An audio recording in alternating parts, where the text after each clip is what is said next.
Welcome back to Ways to Love Your Money. I'm Elizabeth Dawson. Well, today's topic is going to be about Social Security, when to file, when not to file, and when is it the right time for you to file.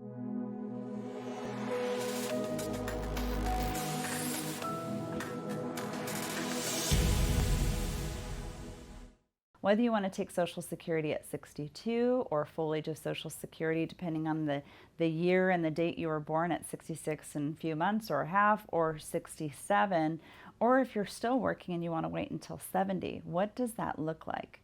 Well, what's the right answer for you? Well, here we don't have that crystal ball. Maybe we can look at this, little globe here and we can say, okay, I don't know how long I'm going to live. None of us do. But if we have longevity in our bones, it might be worth our wait to actually wait a little longer to file for Social Security. Now, if we're concerned that we might have some health situations or maybe even the fact that maybe we can't work anymore because of a disability, there might be a way, even if you're not 62, that you can actually file for Social Security disability benefits. That's one of those pieces that is usually left on the back burner. We don't know. Recently spoke with one of our clients who's 57 and has gone through several back surgeries and really can't work anymore. Well, they were thinking about 62 or 65 or 66 or 67, and I said, well, why don't we look at this and start to apply the process for Social Security disability? That's almost like full age of Social Security benefit at about 66 and a half or 67, depending on when your date of birth was. They couldn't believe it. They applied and they were actually approved. So don't think that that's not an option for you. You've worked hard. You've put a lot of money into the Social Security system. What's the right benefit for you? Well, what if you have a younger spouse and your younger spouse starts to take their Social Security benefit before you, and your Social Security benefit's going to be the higher of the two?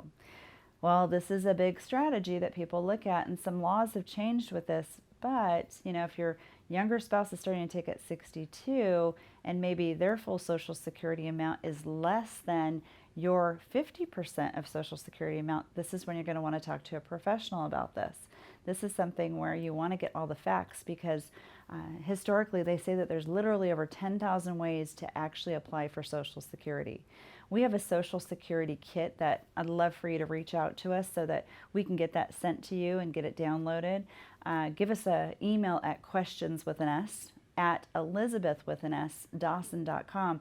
We'll get you that download because it has a lot of meat and potatoes in there that will fill you when it comes to the facts on Social Security. You don't want to make the wrong decision. You want to make the right one that's for you. So what's your biggest question? Should I wait for full age of Social Security? If you were born in 1943, full age of Social Security is right around 66 and 3/4, if not 67. And one of the factors here too is even when you turn 62, your Social Security benefits are growing by 8% per year. So it's again that crystal ball. If I think I'm going to live a very long time, which I hope you all think you're going to live a very long time, maybe it's worth the wait.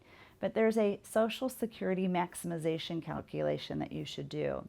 And that Social Security maximization calculation is going to determine when your break even is. So if you live to age 84, 86, 88, if you don't think you're going to live that long, maybe taking the benefit early on is important.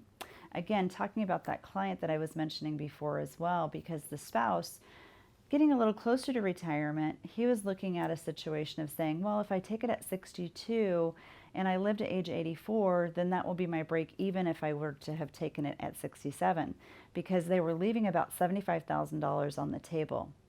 $75,000 between age 62 and 67. And that's a big amount of money. I don't know about you, but $75,000 is a lot of money to recover because your money today has its highest value.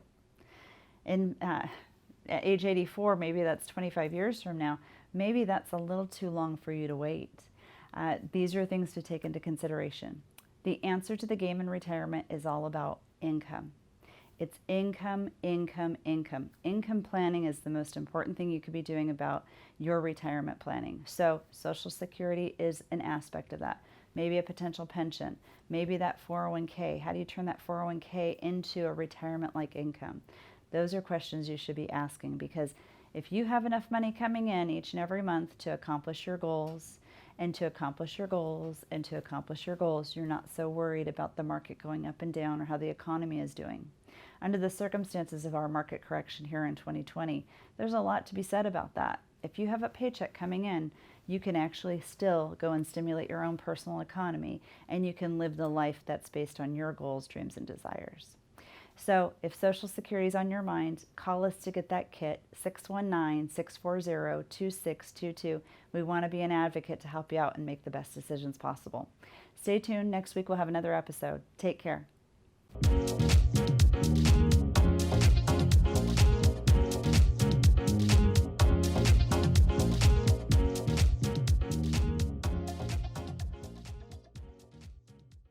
The information provided in this show is for informational and educational purposes only. This show is not investment advice, nor is it intended to address the financial needs of any particular viewer. The opinions expressed on this show are not intended to be an endorsement of any particular investment strategy or service of any other kind. You must make an independent decision regarding investments or strategies mentioned throughout the show.